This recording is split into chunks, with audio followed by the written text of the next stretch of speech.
आपका भाव, आपकी भक्ति रघुवीर के चरणों में है, और जिनका भाव, जिनकी भक्ति रघुवीर के चरणों में रहती है, उनका एक ही भाव रहता है, जगत हित, लोक हित, लोक का मंगल। और दूसरों का जितना मंगल करेंगे इतना परमात्मा हमारा सर्व मंगल करता है। इसलिए तो बोले सर्व मंगल मांगल्य, हमारा एक का नहीं, सबका मंगल होना चाहिए। ये जीवन की गरिमा है, इसलिए स्वयं भगवान शिव बोलते हैं, तुम रघुवीर चरण अनुरागी। भगवान के चरणों में आपका आदर है। कीन्ही प्रसन्न जगत हित लागी। कीन्ही प्रसन्न जगत हित लागी। नारद जी ने जब भगवान ब्रह्मा जी को कहा, तब ब्रह्मा जी ने यही कहा था कि नारद जी, मैं आपको भगवान महादेव की कथा कहूं, लेकिन लोक हित के लिए, जगत हित के लिए। इसलिए भगवान ने एक कान नहीं, दो कान दिया है, क्यों? कथा श्रवण करने के। जिन हरि कथा सुनी नहीं काना, कान का श्रृंगार भगवान की कथा है। और ऐसा तो नहीं कहा कि तो ये तो संतो और महापुरुषों तो निरंतर कथा सुनते रहते हैं, निरंतर कथा श्रवण, कथा ही उनका आहार है, उसका विहार ही सबसे बड़ा तीर्थ रहता है। जहां जाते वहां उसका विहार, उनका तीर्थ रहता है। इसलिए जिन हरि कथा सुनी नहीं काना, श्रवण रंध यही भवन समान। उसका कान नहीं, वो तो सर्प रहने का, सर्प को रहने के लिए द्वार है। इसलिए जो आप कथा प्रेमी हैं तो समझ लेना चाहिए, जीवन का सबसे बड़ा सद्गुण है, ये बहुत बड़ा सद्गुण है। अभी एक वक्ता का कोई इंटरव्यू था, मुझे बहुत बात अच्छी लगी। कोई पत्रकार ने उसको पूछा कि आप विवाह कैसी लड़की के साथ करना चाहते हैं? तो इस वक्ता ने कहा कि जो कथा प्रेमी लड़की है उनके साथ में विवाह करूंगी, क्योंकि वो कथा गायक है, जिनको कथा में प्रेम है, कथा श्रवण में प्रेम है। क्योंकि कथा जो श्रवण करते हैं वो धीरे धीरे धीरे धीरे अपने जीवन को बदलती है। नहीं बदलना है तो भी धीरे धीरे जीवन बदल जाएगा। जो निरंतर दीर्घ काल तक भगवान की कथा श्रवण करते रहेंगे उसमें थोड़ा सा बदलाव होगा। अरे कोई पत्थर इन पर निरंतर पानी गिरता रहता है तो पत्थर में भी बदलाव आ जाता है। तो हम तो मनुष्य हैं, निरंतर सुनते रहोगे, निरंतर सुनते रहोगे तो जीवन में जरूर बदलाव आता है। लेकिन बहुत सारे ऐसे लोग भी है, भीतर भींजा ही नहीं पान का, भले पड़े पानी के रा धोध, ऐसे लोग भी हैं। काजल भरेला जना कालजा जने लागे नहीं बोध। दूध साबुती धोया कोलसा, दूध ने साबुली ने તમે કોલસા ને ધોવા બેસો તો કાળા ને કાળા જ રહે ને, એમાં કઈ ફેરફાર ન થાય ને। लेकिन ये तो बहुत कम लोग होते हैं। इसलिए कथा श्रवण करना वो सबसे बड़ा सद्गुण है। और परमात्मा का दर्शन, तीर्थ दर्शन, साधु संतों का दर्शन, ये आंखों की ठंडक है। भगवान ने आंख इसलिए दी है कि हम परमात्मा के स्वरूप का दर्शन करें, साधु संत महापुरुषों का दर्शन करें, हम तीर्थ दर्शन करें, ईश्वर के दर्शन में हम निरंतर तल्लीन रहें। इसलिए भगवान ने हमको आंख दी है। ये भी तुलसी ने कहा, नयन नहीं संत दर्शन नहीं देखा। जिन्होंने अपने आंखों के द्वारा कोई साधु संत महापुरुष तीर्थ का दर्शन नहीं किया, वो आंख नहीं है, लोचन। लोचन मोर पंख कर लेखा। लोचन मोर पंख कर लेखा। इसलिए भगवान का गुणगान जीवन में आनंद नहीं परमानंद देता है।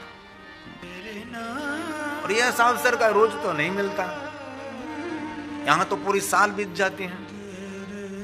जब यहाँ थोड़े से गर्मी के दिन आते हैं तब सभी बहुत सारे वक्ता यहाँ आते हैं और आपको कथा सुनाते हैं। सभी अलग अलग प्रांतों से वक्ता आते हैं और आप सभी को कथा सुनाते रहे। बाकी ठंडी के दिनों में ये पूरी साल निकल जाती है यहाँ तो ये 2-3 महीने ऐसे होते हैं कि बहुत सारे वक्ता आपको भगवान की कथा सुनाते हैं। जैसे शंभोर गुणानुवादा, जो भगवान शिव जी का गुणगान करते हैं उनको आनंद नहीं, उनको परमानंद मिलता है। ये रुद्र संहिता का श्लोक है। इनमें कहा है सबको आनंद देता है, लेकिन जो दूसरों का दिल दुखाता रहता है, दूसरों को पीड़ा देता रहता है, जो पशुओं की हिंसा करता है, उनको भगवान की कथा कभी आनंद नहीं देती। दूसरों को दुख देने का स्वभाव है। कोई तन से दुख देता है, कोई मन से दुख देता है, कोई वाणी से दुख देता है, कोई अनादर दूसरों को अपमानित करके दुख दे रहा है। दूसरों को जो दुख देने का कार्य करते हैं उनको भगवान की कथा कभी आनंद नहीं देती। दूसरों की हिंसा करते हैं, बाकी सबको आनंद देने वाली भगवान की कथा है। ये शिव महापड़ ग्रंथ में कहा शंभोर गुणानुवादात को विरजये पुमान द्विजा। हे ब्राह्मणों, विचले ब्राह्मण, हे ब्राह्मणों मैं आपको कहता हूं, मनुष्य मात्र को, जीव मात्र को आनंद देने वाली भगवान की कथा है। लेकिन किसको आनंद नहीं देती ये कथा? तो कहा विना पशुधनम त्रिविध, रजोगुण, सतोगुण, तमोगुण, तीनों को आनंद देती। बहुत लोग रजोगुणी हैं, बहुत लोग सतोगुणी हैं, बहुत लोग तमोगुणी भी हैं। इसलिए तीनों को आनंद नहीं, परमानंद भगवान की कथा देती। लेकिन जिनका स्वभाव दूसरों को दुखी करने का स्वभाव है, उनको कभी भगवान की कथा आनंद नहीं दे सकती। ऐसा शिव महापड़ ग्रंथ में कहा। इसलिए आज से हम सबको संकल्प करें, कभी हमारे से दूसरों को दुख नहीं होना चाहिए। हमारी वाणी, वर्तन से, हमारे व्यवहार से कभी ऐसा वर्ताव हमारा नहीं होना चाहिए। और दूसरों के साथ जैसा वर्ताव करते हैं, वर्ताव हमारे लिए फलित होता है। इसलिए दूर की बात तो छोड़ो, आपके घर में जो आपके घर में रहते हैं उन सब लोगों को आपकी तरफ से सुख होना चाहिए। अब वाणी से, वर्तन से, नर्तन से, कई लोग वाणी का उपयोग नहीं करते, लेकिन उसका नर्तन ऐसा होता है कि दूसरे व्यक्ति का सम्मान, अपमान कर रहा है। उनको कभी आनंद नहीं मिलता। इसलिए हम संकल्प करेंगे हमारे जीवन चरित्र से कभी दूसरों को दुख न हो। उनको सबको आनंद देने वाली भगवान की कथा है जनानंद। जनानंद करात सदा, जनानंद करात सदा। इसलिए सर्व अर्थ को देने वाले, धर्म, अर्थ, काम, मोक्ष, कामना, मनोकामना पूर्ण करने वाले भगवान की कथा है। जिनके मन में कोई तृष्णा नहीं है, ऐसे जो श्रोता हैं उनकी सभी तृष्णा भगवान पूर्ण कर देते हैं। कितनी सुंदर बात है। जो भगवान की कथा श्रवण करते हैं उनमें, उनके मन में कोई तृष्णा नहीं है, और तृष्णा रहित जो भगवान की कथा श्रवण करते हैं उनके लिए कहा, उनको कथा श्रवण करने मात्र से सर्वार्थ, धर्म, अर्थ, काम, मोक्ष, सब कुछ कामना, मनोकामना, ये भगवान की कथा पूर्ण कर देती है। ऐसे बहुत श्रोता हमने देखे हैं, मन में कोई तृष्णा नहीं, कोई कामना नहीं, बस भगवान की कथा श्रवण करते हैं। अरे पुण्य मिले कि न मिले उनकी कोई परवाह नहीं। उनको कथा सुनने मात्र से उसको पुण्य मिल रहा है, उनके साथ में नहीं, बस कथा श्रवण कर रहे हैं। ऐसे बहुत श्रोता है। शरणागति का भाव जिनको कहा है, संपूर्ण शरणागति का भाव। इसलिए भगवान की कथा जो गाते हैं, भगवान की कथा जो श्रवण करते हैं, उनके लिए कहा तृष्णा रहित गीयमानो, गीयमानो वितृष्णोश्च। इसलिए कोई तृष्णा नहीं। भगवान ने इतना सुंदर शरीर दिया है, इतने सुंदर आंख, इतने सुंदर कान दिए हैं, भगवान ने सुंदर बुद्धि दी है, तो हम भगवान की कथा श्रवण करें बस, और कुछ नहीं। तृष्णा रहित, अपेक्षा रहित भगवान की कथा सुनने का जिनका भाव है, उनके लिए भगवान ने वचन दे दिया। ये रुद्र संहिता का श्लोक है, बीच में से मैंने उठाया। कुछ भी कामना नहीं, कोई मनोकामना नहीं, कोई तृष्णा नहीं। लेकिन हमारे सबके जीवन में तो तृष्णा रहती है। शिव ऐसे एक देवता है कि भगवान शिव के जीवन में कोई तृष्णा नहीं। नहीं स्वात्मा राम मृग तृष्णा भ्रमयति। मृग को जैसे तृष्णा भ्रमित करते हैं, वैसे शिव जी को कोई अपनी तृष्णा को भ्रमित नहीं करते। शिव जी निरंतर निराले रहते हैं। इसलिए शिव महापड़ ग्रंथ में कहा है तृष्णा रहित गीयमानो वितृष्णोश्च भवरोगोषधोऽपि। भवरोग को दूर करने वाले औषधि है। कोई तृष्णा नहीं, कोई मन में कोई कामना मनोकामना नहीं, और जो भगवान की कथा श्रवण कर रहे हैं उसके लिए सबसे बड़ी औषधि है। कितने सुंदर भव रोगो, शरीर में कोई रोग हुआ है तो उसके उनका तो कोई निवारण हो सकता है, लेकिन भवरोग का निवारण एक ही है, भगवान की कथा श्रवण कर। और तन का रोग तो औषधि से दूर हो सकता है, लेकिन मन के रोग, मन के रोगों की दवा जो है तो भगवान की कथा। इसीलिए मनः श्रोत्रादिरामश्च यतः सर्वार्थदः सबै, यतः सर्वार्थदः सबै। इसीलिए निष्काम कोई भगवान की पूजा कर रहे, अर्चन कर रहे, दर्शन कर रहे, कथा श्रवण कर रहे हैं, और महादेव के भक्तों के श्रेष्ठ लक्षण है। ये भी मैंने शिव महापड़क रुद्र संहिता में से श्लोक लिया है, सती खंड में से। केवलम चरित्रम ते ते गायन्ति, बस उसका एक ही भाव रहता है कि मैं भगवान की कथा श्रवण करूं, और श्रवण करते करते भगवान की कथा गाते गाते मुझे बस आनंद मिले, एक मंगलमय भाव रहता है। ये श्रोताओं की परम लक्षण है। इसलिए कथा श्रवण करते हैं, उनमें कोई मन की इच्छा नहीं रहती, कोई कामनाओं की पूर्ति के लिए नहीं। ये श्रेष्ठ लक्षण है। आपके अनन्य भक्त उसको कहे जाते हैं जिनके मन में परमात्मा के प्रति कुछ अपेक्षा नहीं रहती, कोई भाव ऐसा नहीं रहता, सिर्फ बस भगवान की कथा, केवलम चरित्रम देते, केवल भगवान के चरित्र श्रवण करने का उसका भाव रहता है। मन में कोई ऐसी कोई कामनाओं का भाव नहीं। जो भगवान शिव जी के अनन्य भक्त हैं, समर्पित भगवान के भक्त किसको कहते हैं, उनका वर्णन शिव महापड़ ग्रंथ में है। और हम सभी तो कुछ कामना की वृत्ति रखकर हम कथा श्रवण करते हैं, भगवान की पूजा करते, इनमें भी हमारी बहुत सारी कामना रहती। कामना रहित, कोई इच्छा रहित, निष्काम भगवान शिव को समर्पित श्रेष्ठ शिव का भक्त उनको कहते हैं। उसके मन में अन्य कोई किसी की कुछ भी कामना नहीं होती, कोई अर्थ की उपेक्षा भी नहीं, कोई अपेक्षा भी नहीं, केवल मंगलमय स्वरूप भगवान शिव जी के चरित्रों का श्रवण करने का भाव रहता है। ऐसे श्रोता भी होते हैं। इसीलिए एकान्तिनः कंचनार्थ भक्ता वाञ्छति यस्य न। सिर्फ भगवान की कथा श्रवण करने का ही भाव है। कथा श्रवण करते हुए मेरी ये कामना पूर्ण हो जाए, मेरी ये कामना पूर्ण हो जाए, मुझे ये मिल जाए, मुझे वो मिल जाए, ऐसा कुछ भी नहीं। केवलम चरितं ते ते गायन्ति परमंगलम्, गायन्ति परमंगलम्। केवलम चरित्रम ते ते, भगवान शिव जी के चरित्रों का गायन करें और भगवान शिव के चरित्रों का श्रवण करें, सिर्फ मंगलमय भाव प्रकट करके हो।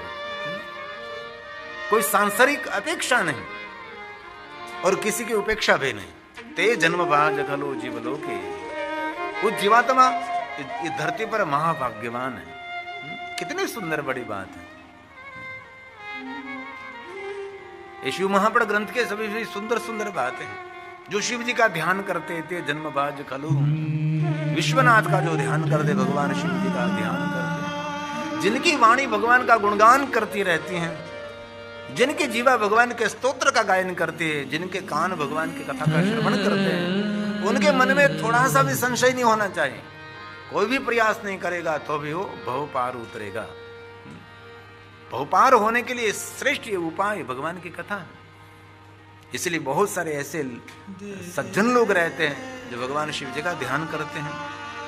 जीवलोक में वही धन्य है जो भगवान शिव जी को याद करते हैं और भगवान शिव जी का जो ध्यान करते हैं। जो विश्वनाथ महादेव, महादेव को विश्वनाथ कहते हैं, विश्वपति कहते हैं, विश्व सर्जक विश्व पोषक कहते हैं। ते जन्म बाज खलु, ते जन्म बाज खलु जीवलोके। जिस लोक में मैं रहते, इस लोक का नाम है जीवलोक। यहाँ सभी जीव निवास करते हैं और जीवलोक का कोई भगवान है तो भगवान शिव है।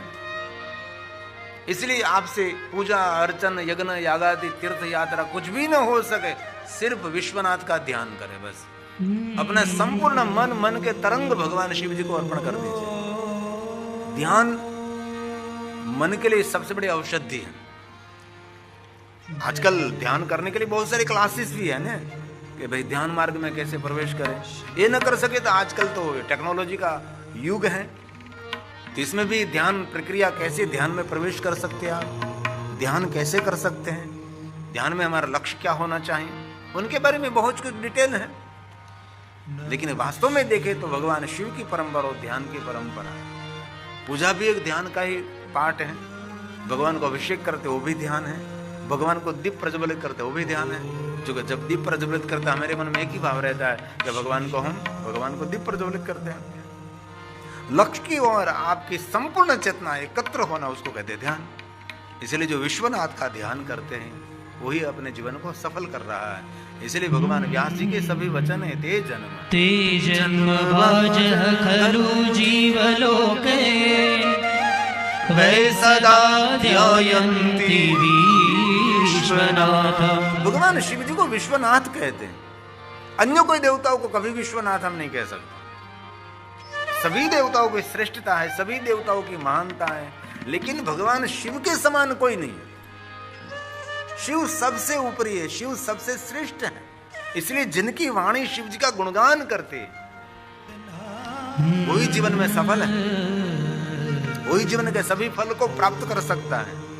इसलिए भगवान व्यास जी के सभी वचन हैं, वाणी गुणान् स्तोति कथां शृणोति। कथा शृणोति वाणी गुणान् स्तोत्र, स्तोत्र का पाठ करें। थोड़ा सा समय तो निकाल सकते हैं आप, जो आप समय निकालना चाहते तो ये आपके हाथ में है। आप कुछ करना ही नहीं चाहते तो कुछ भी होता ही नहीं। आपने एक दृढ़ मनोबल बना लिया है कि चलो भाई कल 3 स्तोत्र तो करना ही है।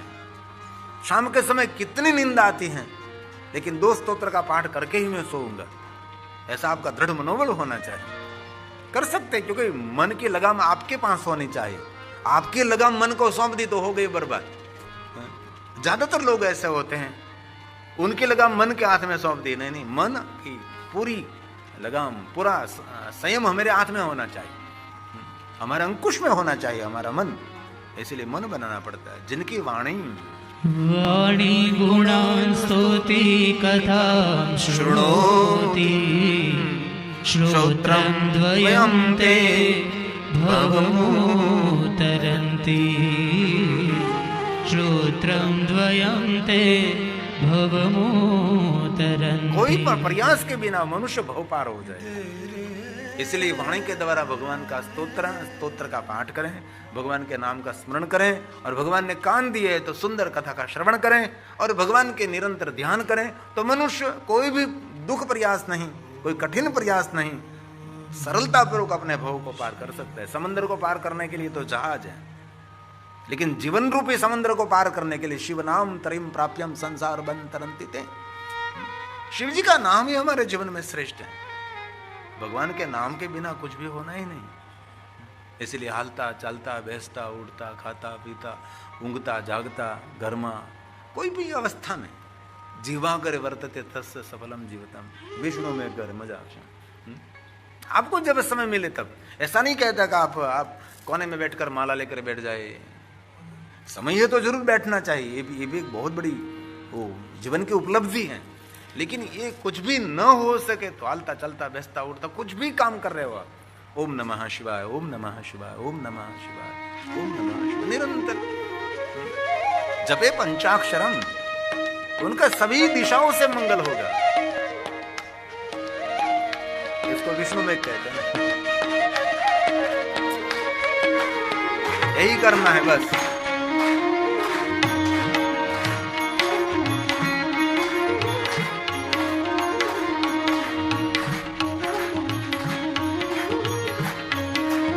बोलिए नमः शिवाय, नमः शिवाय, नमः शिवाय, नमः शिवाय, नमः शिवाय, नमः शिवाय, नमः शिवाय, नमः शिवाय, नमः शिवाय, नमः शिवाय, नमः शिवाय।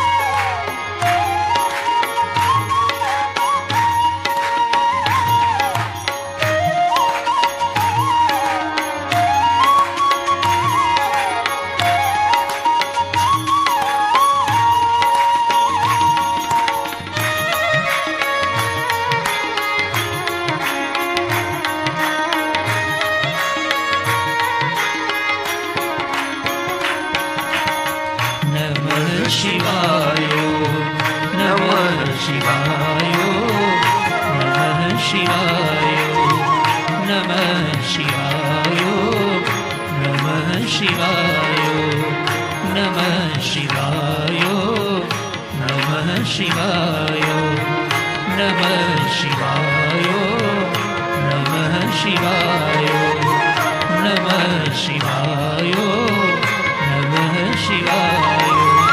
नमः शिवाय नमः शिवाय नमः शिवाय नमः शिवाय नमः शिवाय नमः शिवाय नमः शिवाय नमः शिवाय नमः शिवाय नमः शिवाय नमः शिवाय नमः शिवाय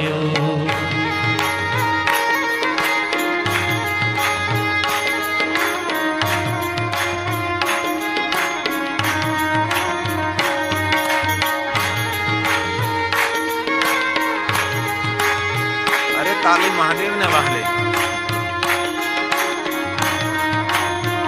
अभी एक महंत भजन बहुत सुंदर बात की थी। किसी ने पूछा था उसको, मुझे अच्छी बात लगी। किसी ने पूछा कि हम कीर्तन करते करते ताली क्यों पाड़ते हैं? तो इस महात्मा ने सुंदर जवाब दिया था कि हम जब भगवान का कीर्तन करते हैं तो जो पाप किए हैं वो बाहर निकलते हैं, तो पाप को मारते हैं। बात मुझे अच्छी लगी।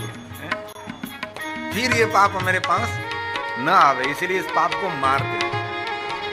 इसलिए धीरे धीरे पाप को नहीं मारना, जोर जोर से।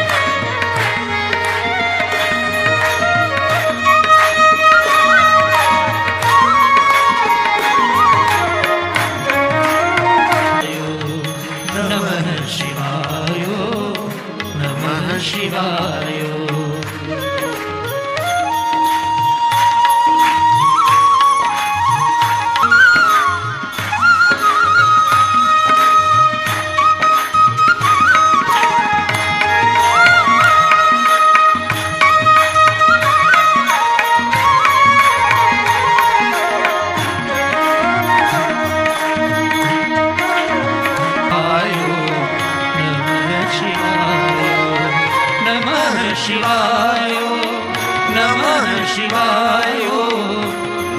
शिवाय नमः शिवाय नमः शिवाय नमः शिवाय नमः शिवाय नमः शिवाय नमः शिवाय नमः शिवाय नमः शिवाय नमः शिवाय नमः शिवाय नमः शिवाय नमः शिवाय नमः शिवाय नमः शिवाय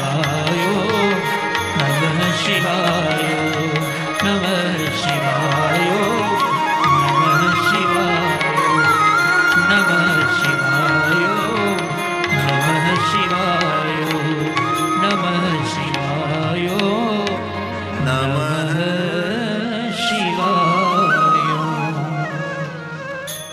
भगवान विष्णु जी ने नारद जी को कहा कि नारद, आपके पिता ब्रह्मा जी के पास जाकर आप भगवान महादेव की कथा का श्रवण करें। भगवान विष्णु की आज्ञा का अनुसरण करते हुए स्वयं नारद जी ब्रह्मलोक में पधारते। ब्रह्मा जी को प्रणाम करे, साष्टांग प्रणाम करे, दंडवत प्रणाम करे। नारद जी ने पिता ब्रह्मा जी की परिक्रमा की, फिर से प्रणाम किया, फिर से साष्टांग प्रणाम किया और दंडवत प्रणाम भी किया। बहुत नम्र भाव से नारद जी ने ब्रह्मा जी के सामने भगवान की कथा श्रवण करने का भाव प्रकट किया। लेकिन इस शिष्टाचार कितना सुंदर है। और हमारा सबसे बड़ा तो धर्म तो वही है, मेरे घर में जो मेरे दादा दादी माता पिता जो वृद्ध हैं उसका आदर करना, उसकी सेवा, और सबसे बड़ा पुण्य है। लेकिन आजकल ये लोग नहीं करते। शिवपुराण ग्रंथ में तो कहा कि अपने वयोवृद्ध माता पिता को छोड़कर जो तीर्थ यात्रा करने के लिए निकलता है उसको तीर्थ यात्रा का कोई पुण्य नहीं मिलता। बहुत लोग ऐसे होते हैं, अपने दादा दादी को कभी कोई यात्रा नहीं कराई, खुद यात्रा करने के लिए निकल जाता है, उसका कोई पुण्य नहीं है। आपकी वाणी और वर्तन से आपके घर में जो वयोवृद्ध माता पिता हैं, दादा दादी हैं, आपकी तरफ से उनको कुछ दुख मिल रहा है तो पूजा अर्चन दर्शन यज्ञ सब कुछ हमारे लिए अर्थहीन है, उसका कोई अर्थ नहीं है। शिव महापुराण ग्रंथ में सभी बातों की महिमा कही है। हमारी सबसे बड़ी पूजा, सबसे बड़ी वंदना, सबसे बड़ी तीर्थ यात्रा, हमारे घर में जो दादा दादी माता पिता है उसका बहुत आदर करें, उसका मान करें, उसका सम्मान करें।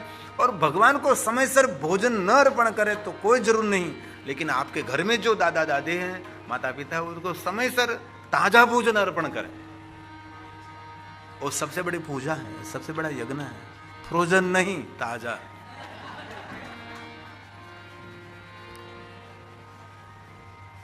મને તો આ દેશનો બહુ ગહેરો અનુભવ છે. તાજું જ શાક છે, મને કે 3 દિવસ પહેલા બનાવ્યું છે. આ 3 દિવસ પહેલા બનાવેલું શાક તાજું કહેવાય. 3 દિવસ પહેલા બનાવ્યું છે. ઓવનમાં ગરમ કરી અને તાજું કરી દે. આવું ન ખવાય. भगवान शिव को बेलपत्र चढ़ाने से बहुत लाभ होते हैं। यह भगवान शिव को अति प्रिय है और इसे चढ़ाने से सुख, समृद्धि और शांति मिलती है। इसके अतिरिक्त बेलपत्र चढ़ाने से व्यक्ति को पुण्य की प्राप्ति होती है और धन की कमी नहीं होती। बेलपत्र चढ़ाने के फायदे। भगवान शिव की कृपा। बेलपत्र चढ़ाने से भगवान शिव प्रसन्न होते हैं और अपनी कृपा भक्तों पर बहुत बरसाते हैं। पुण्य और समृद्धि। बेलपत्र चढ़ाने से व्यक्ति को पुण्य मिलता है और जीवन में सुख, शांति और समृद्धि की प्राप्ति होती है। धन की प्राप्ति। ऐसा माना जाता है कि बेलपत्र चढ़ाने से धन की कमी नहीं होती और व्यक्ति हमेशा धनी रहता है। भगवान शिव जी के बारे में जानने के लिए मेरे चैनल को लाइक, शेयर एंड सब्सक्राइब ज़रूर करें।